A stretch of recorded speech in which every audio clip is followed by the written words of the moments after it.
Having seen pig production, we come now to the second part of the programme, to another intensive enterprise, poultry production. And here you see eggs.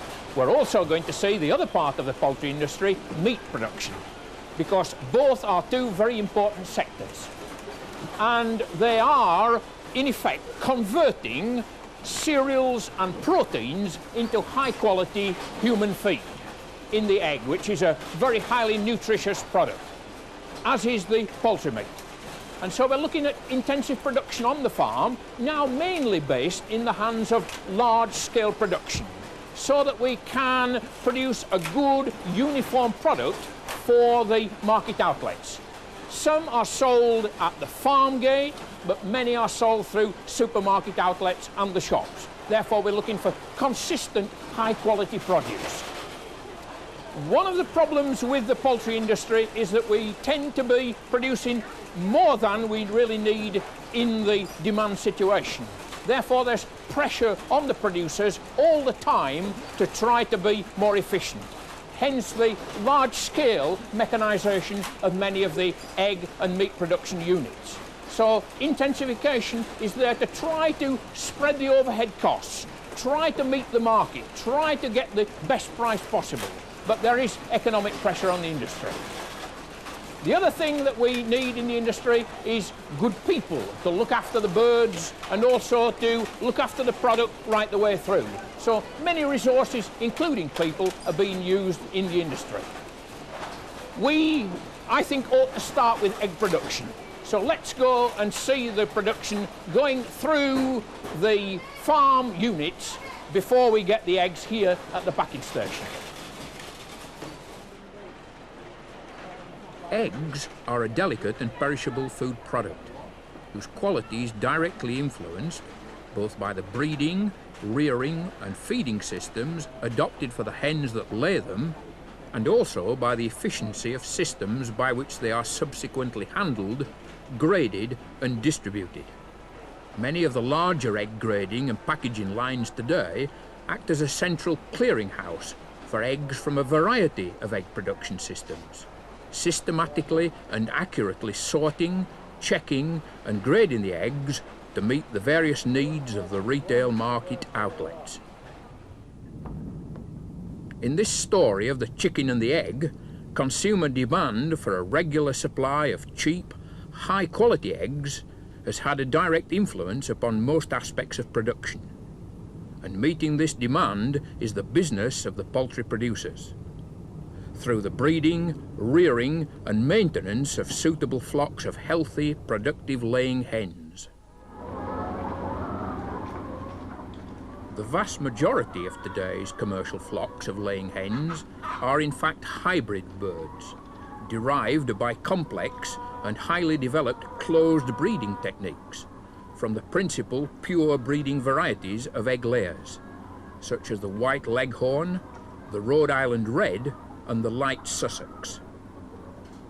The task of maintaining such selective breeding programs is vitally important to the industry and is most commonly undertaken by large-scale specialist breeding companies providing commercial stock exhibiting particularly favourable selected characteristics for such factors as egg size and productivity, temperament and disease resistance. Providing a vital link between the major poultry breeding research and development companies and the country's commercial poultry producers are two other all-important sectors of the industry: the hatcheries and their attendant suppliers of fertile hatching eggs, variously referred to as multiplier farms, flock rearers or flock farmers. Based upon well-researched and established principles, the modern hatchery is an extremely specialised and carefully regulated business enterprise. Like the grading and packaging systems, hatcheries too have become increasingly large-scale, with very well-defined business strategies, ensuring the most effective use of such capital-intensive installations. The role of the hatchery is to establish and maintain a reliable throughput of hatching eggs to provide commercial producers with their required consignments of selectively bred, healthy young chicks to rear on for future production.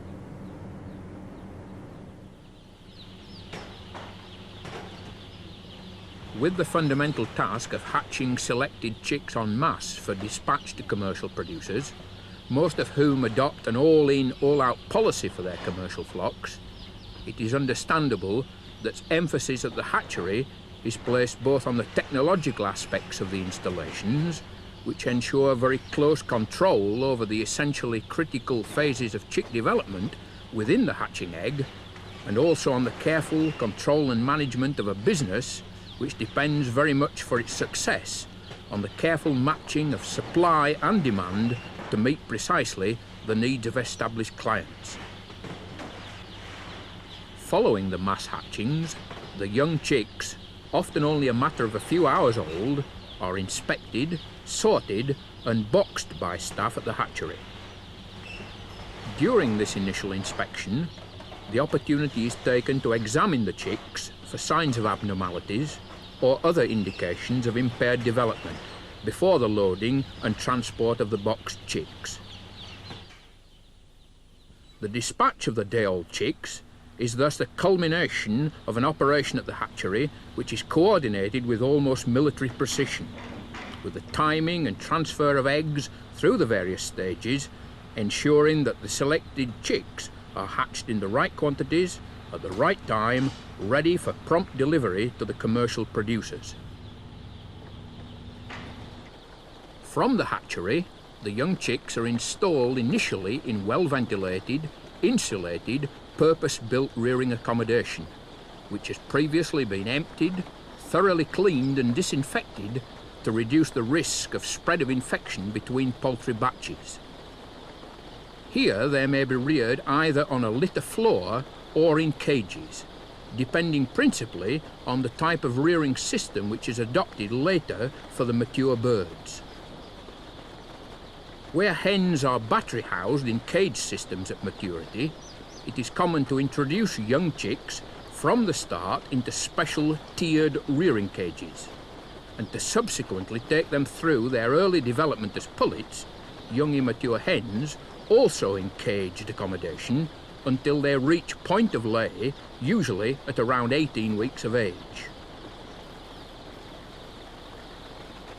Floor rearing of chicks on a litter bed is another means of early rearing, which is commonly practiced for broiler production, and may also be used to raise birds for subsequent laying systems. It is less economical on space in the early stages than caging the chicks, though it does have the advantage of conferring upon the young birds a gradual build-up of natural resistance to certain poultry infections such as coccidiosis in later life. Floor rearing is commonly practiced in connection with some of the semi-intensive and extensive systems of poultry production, where commercial flocks may be reared in single-stage systems, colloquially known as day-old to death, whereby the birds are housed in a single litter or litter and slatted floor house throughout their productive life. Whatever the system of rearing the young chicks, care and attention at this early stage is very important, with factors such as handling, feeding and environmental conditions having a marked influence on the productivity of the birds at a later stage. The day-old chicks require a temperature of 35 degrees centigrade, around 92 degrees Fahrenheit, when first installed, though this temperature is gradually reduced during the first 6 weeks, the brooding period, to an average temperature of 18 to 21 degrees centigrade. Good stockmanship and husbandry of the chicks is particularly vital, with regular observation and checking of both the birds and the various automated control systems being an important part of the day-to-day routine. During these early days too, various courses of vaccinations may be administered to the chicks to protect them against infection, whilst other husbandry tasks, such as beak trimming, may also be carried out at this stage by skilled poultry stockmen. Normally carried out by using a hot wire technique, beak trimming is a quick and painless process, during which the fine point of the bird's beak is trimmed off to reduce the incidence of injury through birds pecking one another throughout their productive life. The task is not universally practiced, though where it is preferred, the job is more easily carried out on young chicks than on mature birds with a more significant beak development.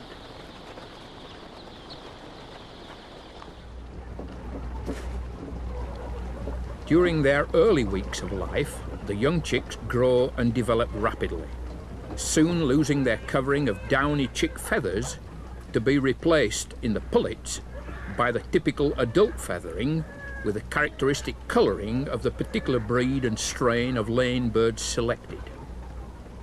Pullet rearing up to the point of lay at 18 weeks involves careful management and control over the bird's environment and diet to ensure that they reach this critical point at the commencement of their productive egg-laying phase in the peak of condition.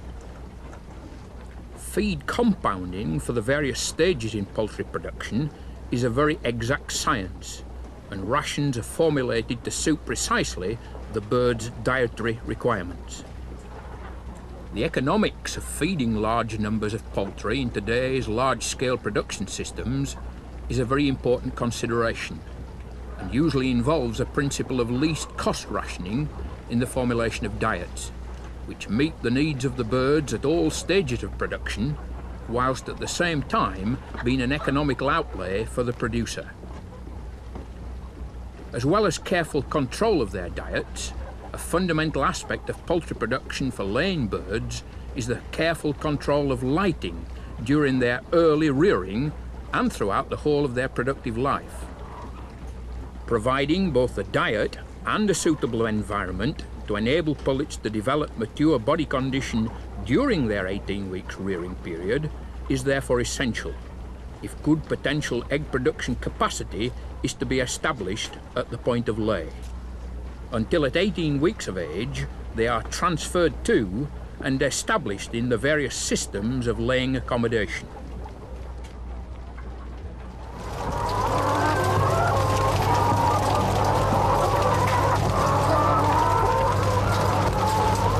This is the most common form of housing laying hens.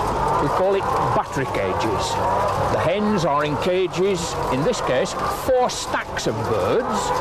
They came in here when they were 18 weeks of age, and in the first 2 weeks they all came into lay.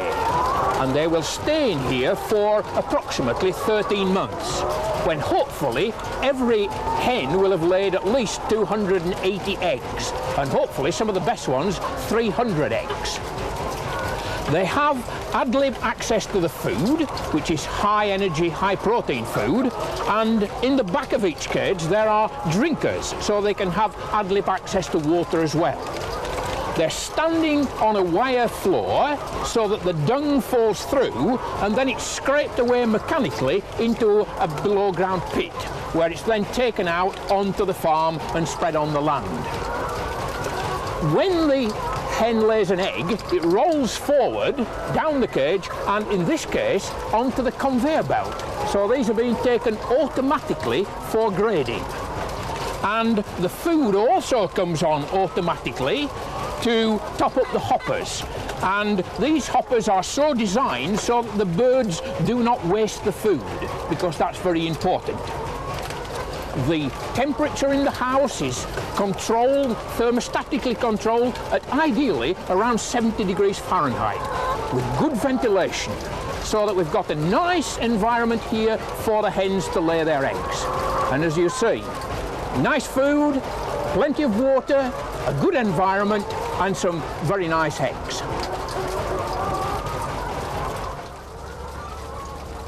Battery production is necessarily capital intensive, and the natural progression in the battery sector of the poultry industry has been towards the development of highly automated systems of materials handling and environmental control, enabling the efficient and effective husbandry of large numbers of birds by a small specialist labour force. These are the latest hybrid for brown eggs. The bird does tend to change quite rapidly. I mean, Nowadays, battery houses commonly hold upwards of 30,000 birds in specially designed caging systems, usually holding 3 to 5 birds per cage, and with some of the bigger production units typically having a total capacity of over 100,000 laying hens. I would think in normal 20 years... Once the hens have been installed in the laying cages, one of the most important environmental changes which stimulates the onset of egg production is the gradual lengthening of the light period to which the birds are subjected. At the same time, the birds are provided with a specially formulated layer ration, usually high in energy and protein, to ensure the highest quality and grade of eggs are produced. The productivity of the laying hen is governed by a number of factors, not least of which is the age of the bird itself.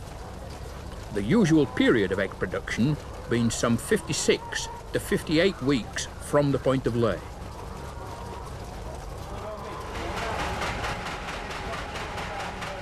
Aim in any production system is to maintain the numbers, grades and quality of eggs produced through good husbandry of the hens and attention to detail in all aspects of production control.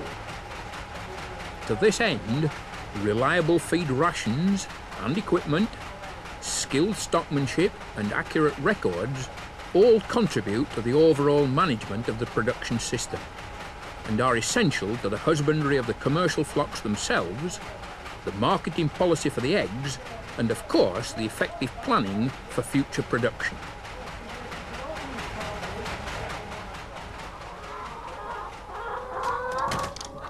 One of the first really successful methods of housing laying hens intensively was the deep litter system. Though it remains an essentially satisfactory system in principle, it is less attractive economically and much less common today than the cage systems as a means of housing commercial laying flocks, owing to its capital cost, lower stocking capacity and higher labour demand. The basis for the deep litter system is floor rearing and housing of the birds at a given stocking density related to the overall floor area of the house. The essential design elements of deep litter accommodation for laying birds include good insulation, ventilation and environmental control, adequate feeding and drinking points, suitable nest boxes and perching facilities, and a well-prepared litter floor composed of a mixture of sawdust, chopped paper and straw.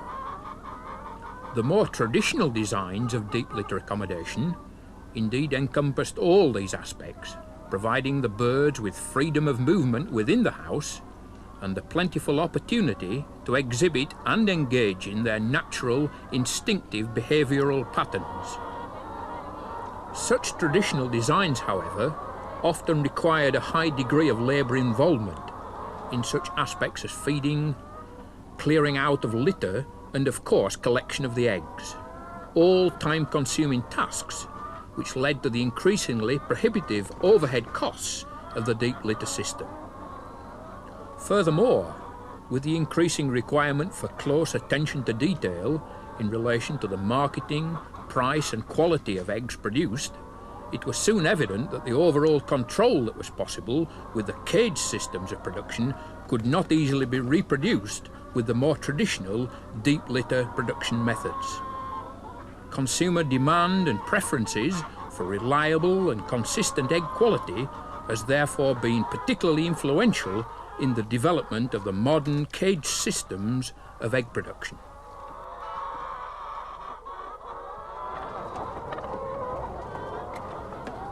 In recent years, some intermediate egg production systems, such as the relatively new perchery design of accommodation, have been introduced as a means of rearing and housing laying birds and of producing high-quality eggs from a less intensive, though nonetheless efficient production method. The house is divided into 3 main areas: a free floor and flight area, complete with slatted floor design and droppings pit beneath for ease of manure handling, a perchery area, from which the system gets its name, with automated conveyor feeding and ad-lib water points for the hens, and a tiered nest box area, with individual nest boxes in which the hens can lay their eggs, and which are conveniently sited and designed for ease of egg collection. With the hens established on a well-formulated ration, both production and control of the environment in the house can be readily supervised and monitored in the perchery by a small, skilled workforce, while the quality eggs so produced from the system can be specially boxed at the packing station and identified as perchery or barn eggs from a perchery to distinguish them from eggs from other production systems and to meet the particular market outlets and demand for this particular form of less intensively produced eggs.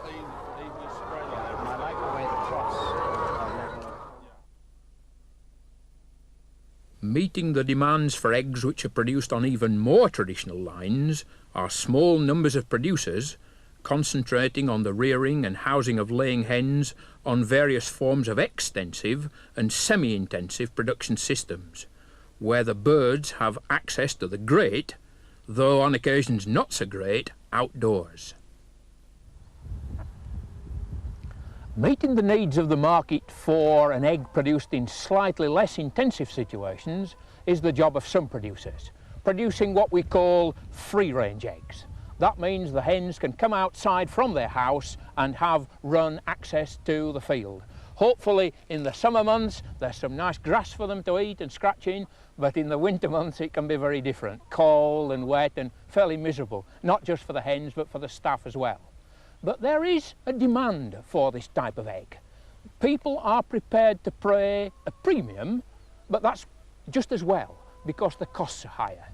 The hens don't lay as many eggs because in the winter months they're diverting some of their feed to keeping warm, and in the summer months when the temperatures are higher they don't eat as much food, therefore they don't lay as many eggs. The costs are higher also in terms of the labour utilisation, because we tend to be dealing with smaller numbers of hens per person.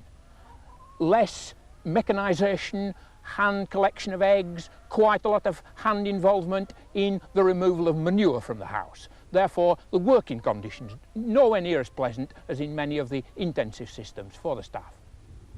Some of these eggs are produced on small, mixed farms where the farmer and his family are rearing the hens, getting the eggs and selling them at the farm gate. We see the signs out, free-range eggs.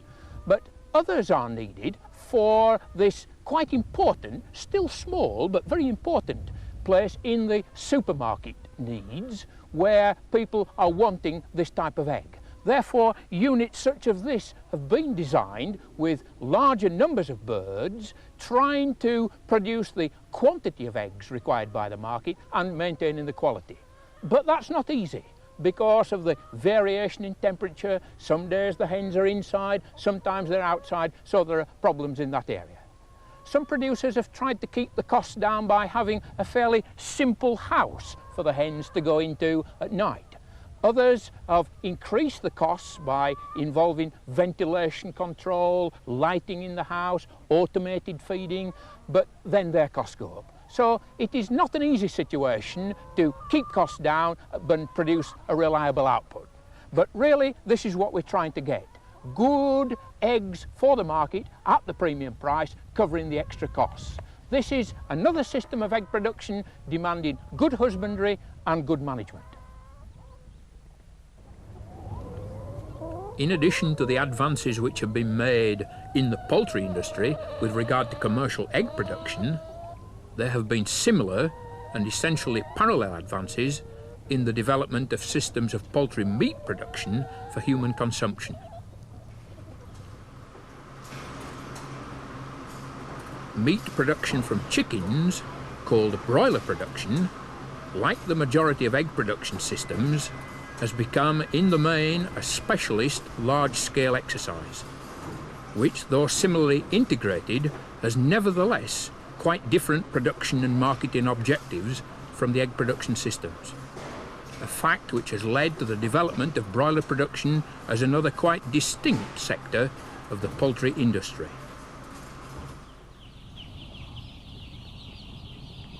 The background to breeding birds for the broiler industry is essentially similar to that adopted for the laying birds for egg production, though of course the development of hybrids exhibiting characteristics suited to meat production is based upon different varieties and strains of parent breeding stock. The principal foundation breeds for the broiler industry are in fact the White Rock and Cornish breeds, which through closed breeding techniques developed by commercial breeding companies have led to the establishment of today's major lines of commercial hybrid broilers. This is another vitally important part of the poultry industry. This is the rearing of chicks for meat production. This is a broiler house with young hybrid chicks specially bred for meat production. They came from the hatchery today and they have been bred from very specialised breeds which will give very quick growth and high feed efficiency. In fact, they'll only need just over 2 pounds of feed to produce 1 pound of live weight of bird, so it's a very efficient production. They've come into this specially insulated house with a litter floor and a very high temperature. In fact, the heaters today are keeping the temperature at 85 degrees Fahrenheit. But this will be slowly reduced so that by the time they're a month old, it will be down to 70 degrees Fahrenheit. But nice and warm, a nice environment for the birds. And they will stay in here from now right the way through to slaughter at 50 days of age. They really do grow quickly. They have high energy food, and at this time the starter ration is very high in protein, but as they grow the protein level is reduced. But they produce this very fast growth with the high feed efficiency. These are what we call broilers. They're being reared to the 50 days, as I say, both cockerels and pullets together here as hatched. The cockerels will produce slightly higher carcasses than the pullets. Some producers keep their birds slightly longer, raise them in weight, and they're called capons. But these are broilers. You see them now at the start of the cycle. Let's go and see some older birds. Systems used for rearing broilers are probably more standardised than any other arrangement in the poultry industry. Invariably, the birds are reared from day old to slaughter in controlled environment accommodation, usually of the deep litter design, with a built-up litter of a clean, dry mixture of wood shavings, shredded paper or chopped straw. Food and water are provided ad lib throughout the growing period by means of specially adjustable automated feeders and drinkers, while light levels in the broiler house are gradually reduced after the first 2 weeks to prevent overactivity of the birds and to control vices such as fighting and feather pecking. Broiler houses commonly house between 15 and 20,000 birds, and the emphasis throughout the rearing phase is on good feeding and husbandry to ensure optimum growth is achieved and that the health of the birds is maintained. This batch of broilers are now 36 days old, so they've got about 2 more weeks to bring them up to 50 days when as a batch they will be taken out for processing for slaughter. They're mixed cockerels and pullets, so they'll give a nice range of weights ideal for the trade. The whole batch will be collected and taken for the processing. Then the house will be mucked out, the manure will go onto the arable land on this farm, then the house will be pressure washed, it will be disinfected and rested for 10 days, ready for the next batch of chicks. So this is an all-in, all-out process to control disease. And as you say, a nice group of birds, ad lib access to the food, clean water, a nice environment, a nice temperature in here, 70 degrees Fahrenheit, This bird's coming along well, growing fast, and in 2 weeks will be ready for slaughter.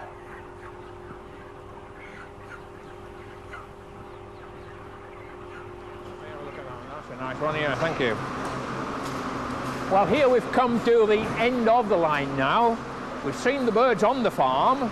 Now they've been slaughtered, had their feathers removed, they've been eviscerated, washed, chilled, and now they're being got ready for the market in terms of the weighing and the grading. This bird is ready for being weighed, so I'll put it back on the line. But here you see one that's actually been weighed and graded and had the labels on, ready for the supermarket shelf. A nice, fresh bird, and will be on the shelves tomorrow. So you see the end of quite a considerable process, from the hatchery, where the eggs first came from the breeder's farm, to the hatchery, then to the rearing farm, the mill where the food was processed, and finally here to the processing plant, to produce regular, reliable birds, hopefully at a price the customer really can afford. The rapid upturn in the market for poultry meat in recent years has indeed made a marked impact upon virtually every sector of this highly integrated industry, and none more so than in the technological expansion of the various processing and marketing arrangements developed to meet the increased demands for poultry products. And whilst there has naturally been a great emphasis in all such advances in broiler production, the chicken is not the only bird to have risen in the poultry popularity ratings. Well, we've seen egg production and poultry meat from broilers, and we couldn't complete a programme on poultry without looking at the turkey, a traditional bird for the table, and particularly at Christmas, but also now throughout the year. Turkeys are readily available, and they're good animals at converting feed into poultry meat. The original turkey, the wild turkey, was a bronze-coloured one with black feathers, so that when it was processed, it didn't look quite as attractive as these modern ones do, the white birds. These are hybrids with a very high growth rate and feed efficiency. One of the problems with turkeys originally was disease control, because they have a tendency to pick up the infection from the dung. And so the early systems raised them up from the dung onto slatted floors. That controlled the disease, but it created bruising of their breast, which is the most important part of the turkey. So we now have systems where they're housed on litter, on straw, as you see, but in the food there is medicant to control the two main diseases, coccidiosis and blackhead. And this medicant is then withdrawn from the feed well before they're slaughtered for the table.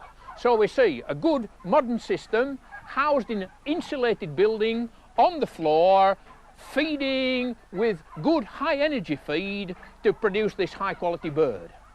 As I say, a lot of them for the Christmas market. It's coming up to that time of the year. This flock is almost ready. Let's go see some of them being processed.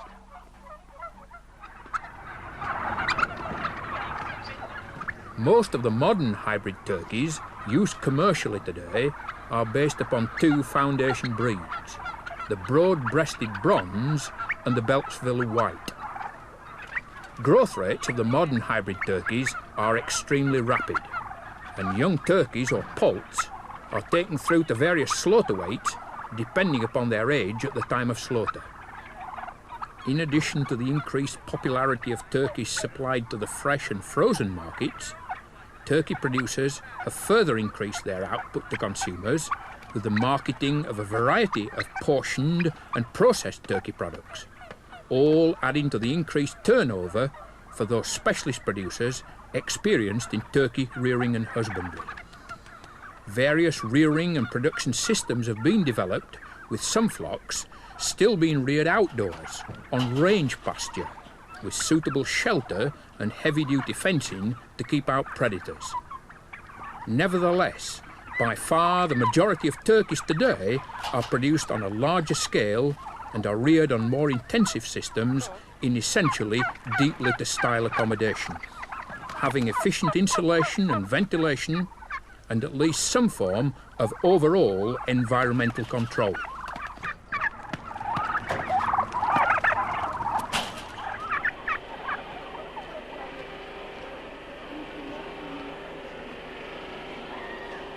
As you see, these birds are being hand-plucked for the quality market.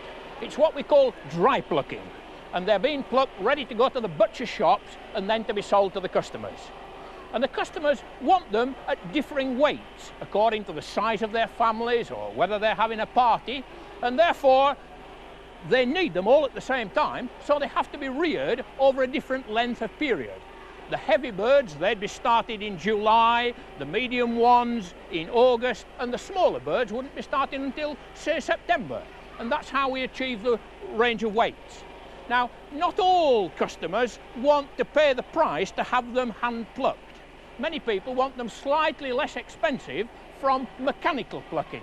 And that means dipping the birds in hot water, then putting them through a machine to take off the feathers, and then most probably that bird would be deep frozen and sold to the customer, most probably from the supermarket.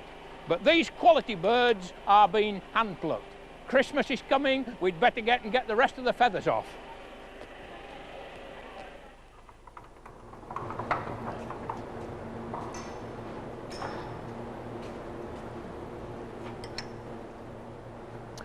Well, as we've seen in this programme for pigs and poultry, we've been looking mainly at intensive enterprises, high output enterprises, those using considerable sums of capital in buildings and specialised equipment. We've also seen that these enterprises are using very well-bred animals, in the main hybrids, for both chickens and for pigs, to produce high-quality meat with efficient conversion of the food. Because that's the sort of enterprise we've been talking about. High-energy, cereal-based diets, balanced effectively with protein, minerals and vitamins, so that the animals grow to produce this high product. But also we've seen the need for good stockmanship in these enterprises, and we've also seen the need to base the production very firmly on the needs of the marketplace. And no better situation than here with the Christmas turkey, trying to meet exactly the needs of the customer at that time with weight and the quality of the birds. And if the farmers get it right, producing it efficiently, get the costs down, then hopefully the customers will buy more. So let's get on. Christmas is approaching. We'd better get these birds sorted out for the customers.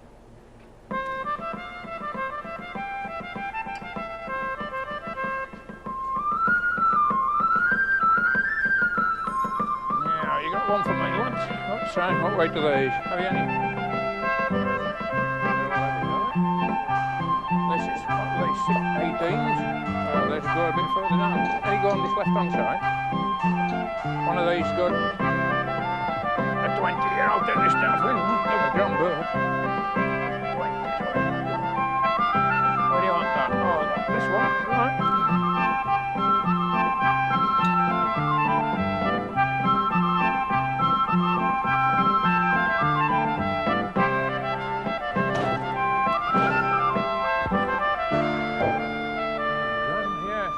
Alright. Any more hooks?